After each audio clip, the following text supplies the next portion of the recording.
Hello, good morning, class 5th. This is your English class, and let us take the lesson Kabaddi from your English reader, special series class 5th. तो आपको ये lesson मैंने complete करवा दिया था और इसकी कुछ एक्सरसाइज हमने शुरू भी कर दी थी। यहाँ पर हमने ये तमाम चीज़ें की थी, फिल अप द ब्लैंक्स किए थे, एंटोनिम्स मैंने आपको बताए थे और जो कॉपी में मैंने लिख रखे हैं आपको इनके वर्ड्स के मीनिंग्स और किस तरह से इन्हें आपके वाक्यों में आप प्रयोग करेंगे ये मैंने आपको बताया था, राइट। और यहाँ का ये जो है एक्सरसाइज नंबर डी, जिसमें मिलते जुलते दो शब्दों को में से आपको सही अप्रोप्रिएट जो वर्ड था ये छांटना था, राइट।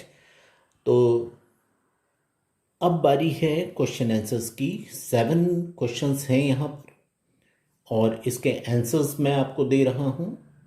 इसको नोट डाउन करेंगे अपनी नोटबुक में आप, right.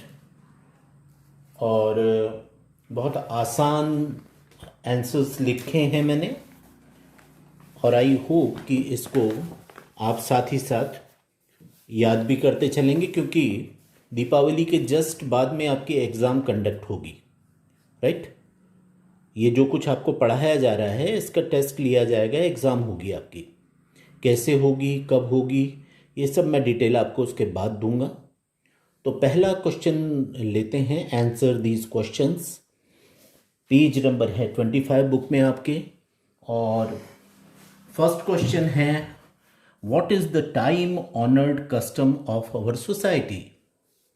What is the time honored custom of our society? Time honored custom मतलब जो वक्त के साथ चला आ रहा है जो custom, right. Generation after generation जिन चीज़ों को हम करते हैं वो टाइम ऑनर्ड कस्टम्स कहलाते हैं।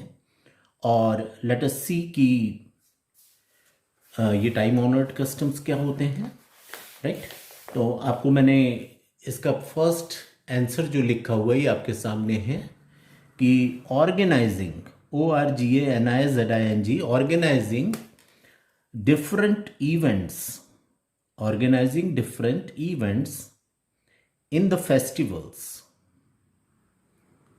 Organising different events in the festivals is the time honored custom of our society। जो यहाँ पर पूरा का पूरा आपके लेसन के क्वेश्चन में लिखा हुआ है उसी को हमने उतारा है।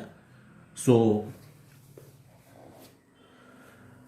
what is the time honored custom of our society? Organizing different events in the festivals is the time honored custom of our society।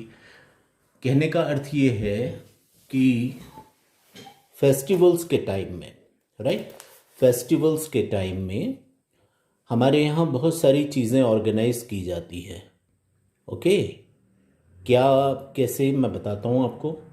जैसे आपने देखा होगा कि जब दुर्गा पूजा वगैरह आती है, नवरात्रि वगैरह, तो हमारे देश के बहुत सारे प्रांतों में जैसे गुजरात वगैरह में वहाँ पे डांडिया, रास डांडिया जिसे कहते हैं, राइट, 2 स्टिक्स हाथ में लेकर, गुजरात में ये बहुत ज़्यादा पॉपुलर है, ये डांस गरबा जिसे कहते हैं, ये किया जाता है, राइट।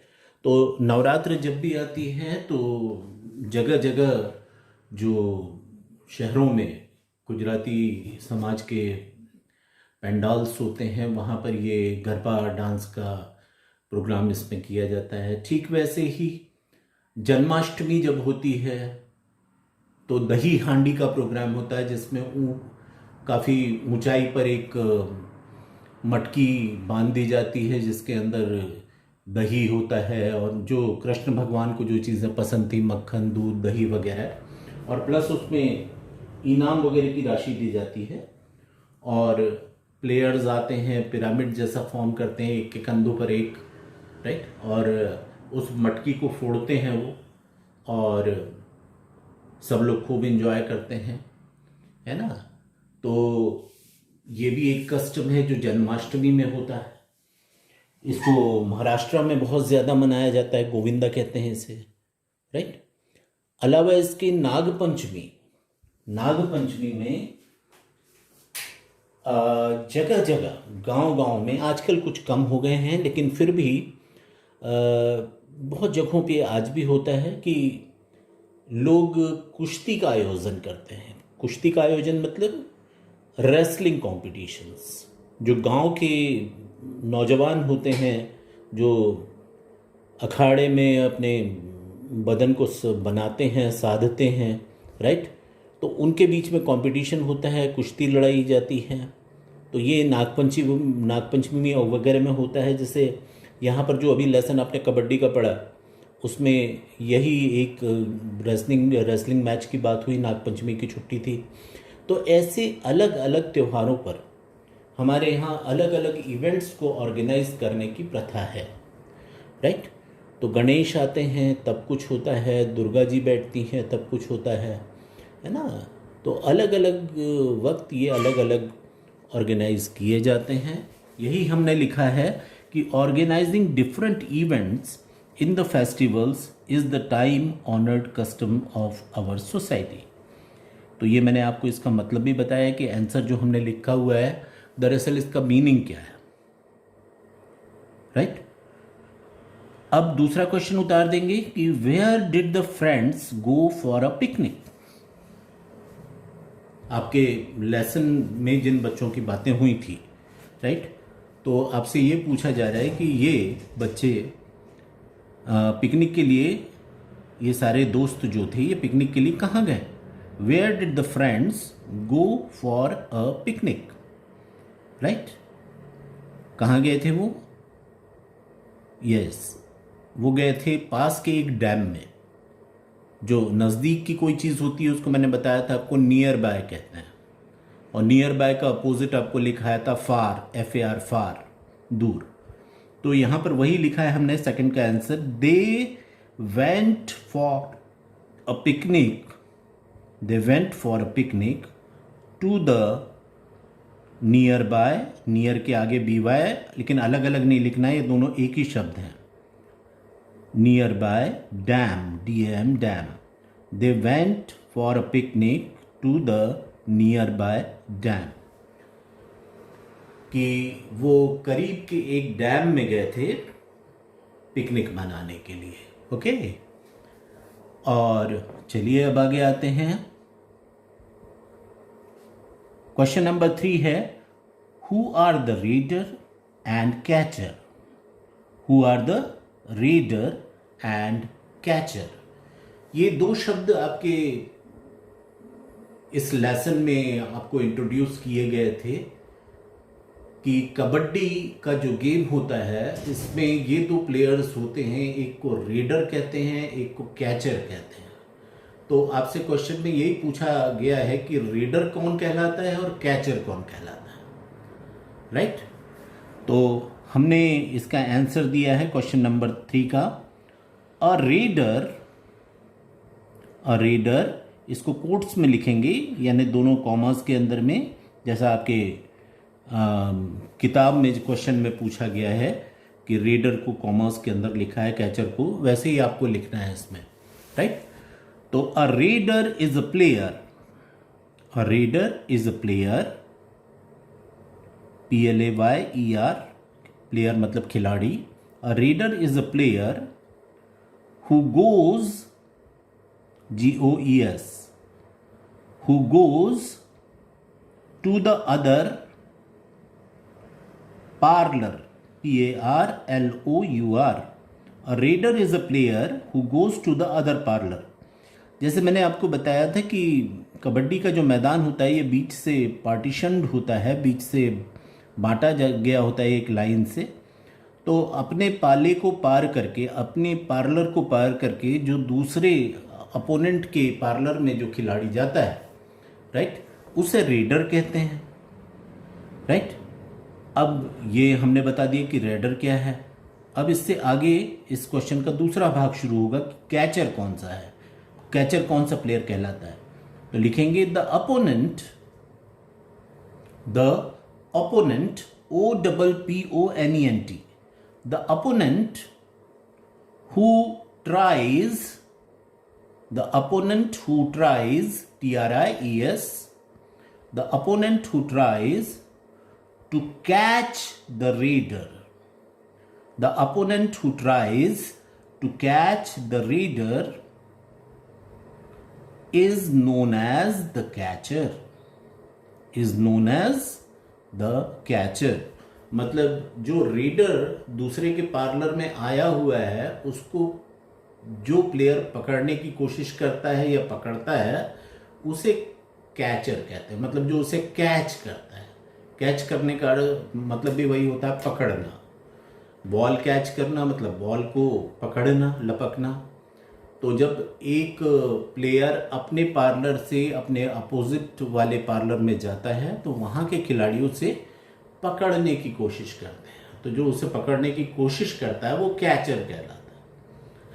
तो ये जब हम लोग लेसन पढ़ रहे थे तो मैंने आपको विस्तार से समझाया था, तो आई होप कि इसमें कोई प्रॉब्लम आपको नहीं होनी चाहिए। अब आगे आते हैं क्वेश्चन नंबर 4। क्वेश्चन नंबर 4 में आपसे पूछा जा रहा है कि how many players are there in a kabaddi team. एक कबड्डी टीम में कितने प्लेयर्स होते हैं? बहुत आसान क्वेश्चन है, आपको बताया था कितने होते हैं। जो 2 टीमें होती हैं उसमें हर टीम के पास 12 प्लेयर्स होते हैं, जिसमें 7 प्लेयर्स मैदान में खेल रहे होते हैं और 5 प्लेयर्स रिजर्व रहते हैं, मतलब मैदान से बाहर अपनी बारी का इंतजार करते हैं वो, राइट। तो यही हमने इसमें लिखा है कि each side has 12 players. Each side has 12 players, full stop. Out of them 7 players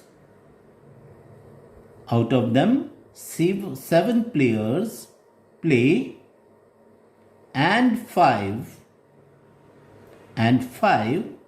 sit as 7 players play and 5 sit as reserved, RESERVED, reserved ones, ONES, ones. 7 players play and 5 sit as reserved ones. जो मैंने आपसे अभी अभी कहा कि 7 players खेलते हैं और 5 रिजर्व प्लेयर्स के रूप में अपनी बारी का इंतजार करते हैं। तो ये हमने बताया कि how many players are there in a kabaddi team. हर साइड में, ईच साइड, 2 साइड होते हैं, इसमें से दोनों ही टीमों के पास 12 प्लेयर्स होते हैं, 7 प्लेयर्स खेल रहे होते हैं और 5 प्लेयर्स रिजर्व्ड होते हैं, राइट। तो ये हमने कर लिया। अब अगले क्वेश्चन पे आते हैं। Who told the students all about the rules and regulations of the game? आपसे ये पूछा जा रहा है कि बच्चों को उस गेम के यानी कि कबड्डी के नियम, कायदे, कानूनों के बारे में उन्हें किसने बताया? अगर आपने जो मैंने बताया था आपको उसको ध्यान से सुना होगा तो आपने एक नाम सुना होगा, मिस्टर सोलंकी, राइट। और मिस्टर सोलंकी उनके साथ पिकनिक गए थे। कौन थे वो? मिस्टर सोलंकी बच्चों के स्पोर्ट्स टीचर थे, राइट। तो ये 2 चीज़ें कि मिस्टर सोलंकी और वो उनके स्पोर्ट्स टीचर थे, ये हमें इस आंसर में क्लियर करना है। तो हमने लिखा है कि the sports teacher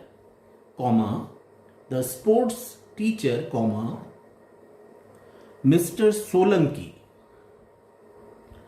the sports teacher mister Solanki.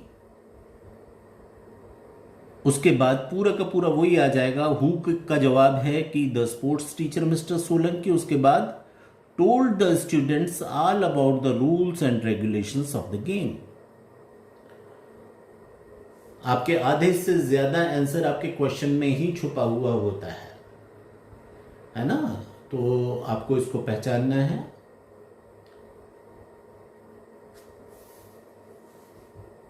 लिख लीजिए इसे अच्छे से।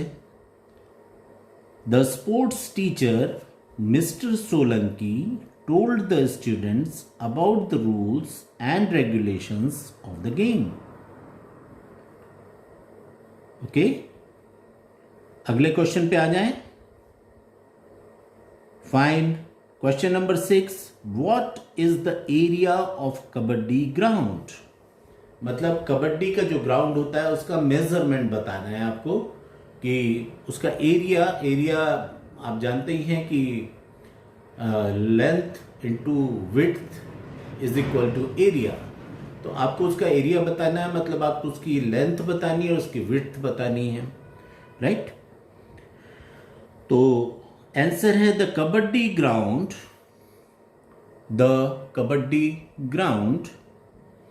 is 12.5 meters METRES. The Kabaddi ground is 12.5 meters long and 10 meters wide. मतलब 12.5 मीटर लंबा होता है कबड्डी का ग्राउंड और 10 मीटर चौड़ा होता है वो, right. The Kabaddi ground is 12.5 meters long and 10 meters wide. This is the answer of this question. अब लास्ट क्वेश्चन लेंगे हम। What happens when the scores are tied? क्या होता है जब दोनों ही टीम बराबर बराबर स्कोर करती है? ऐसी हालत में क्या होता है? आपसे मैंने इसका भी आंसर बताया था पढ़ाते वक्त। लिख लेंगे, extra time is given. Extra time is given if the scores are tied. Extra time is given if the scores are tied। यानी कि जब स्कोर टाई हो जाता है, बराबर हो जाता है और हार जीत का फैसला नहीं हो पाता क्योंकि दोनों ने बराबर बराबर स्कोर किए हैं, ऐसे वक्त जो रेफरी होते हैं वो दोनों टीमों को एक्स्ट्रा टाइम देते हैं कि 10 मिनट और खेलना है, 15 मिनट और खेलना है। एक्स्ट्रा टाइम दिया जाता है और इस एक्स्ट्रा टाइम में देखा जाता है कि कौन सी टीम ज्यादा स्कोर करती है। यह तरीका है इस गेम को खेलने का, राइट। तो आई होप कि यह आपने लिख लिया होगा। तो I want you to write it very clearly without any spelling mistake in your notebook और इसे पढ़िए, इसे याद कीजिए और बोल बोलकर ये ना सोच लें कि आपने याद कर लिया है। आपको इसे लिख कर देखना चाहिए, right. You should write it down और इसके बाद आप चाहें तो ये वीडियो तो आप ही के पास है, आप जब चाहें तब उसे दोबारा रन कर सकते हैं, देख सकते हैं, या स्क्रीनशॉट भी ले सकते हैं आप इसका। तो इसका स्क्रीनशॉट ले लीजिए और उससे मिला लीजिए कि कहीं कोई आपने गलती तो नहीं की है, क्योंकि अभी ये कोरोना की वजह से आपके कॉपी वगैरह चेक करना तो पॉसिबल नहीं है क्योंकि स्कूल लग नहीं रहे हैं, आप आ नहीं पाएंगे, है ना। तो एटलीस्ट जो कुछ भी आप लिखें उसको बहुत ध्यान से लिखिए कि कोई गलतियां ना हो लिखने में, क्योंकि अगर गलत लिखेंगे तो गलत ही याद करेंगे फिर, है ना। और इसे अच्छे से याद कीजिए। और जैसा मैंने कहा कि बहुत जल्दी दीपावली के बाद आपके टेस्ट्स लिए जाएंगे, सभी सब्जेक्ट के जो वीडियोस आपको दिए जा रहे हैं उनके। तो be prepare for that also. तो आज के वीडियो में मैं सिर्फ क्वेश्चन आंसर ही मैं आपके करवा रहा हूँ। इसके बाद की जो एक्सरसाइजेस हैं, राइट, इसके बाद की जो एक्सरसाइजेस हैं आपकी ये सारी, और इसके बाद जो ये करना है, ये सारी चीज़ें की हुई हैं, आपको मैं दे दूंगा अगले क्लास में आपके। Till then study well, stay safe, right, goodbye for now. मिलते हैं अगली क्लास में। Thank you all.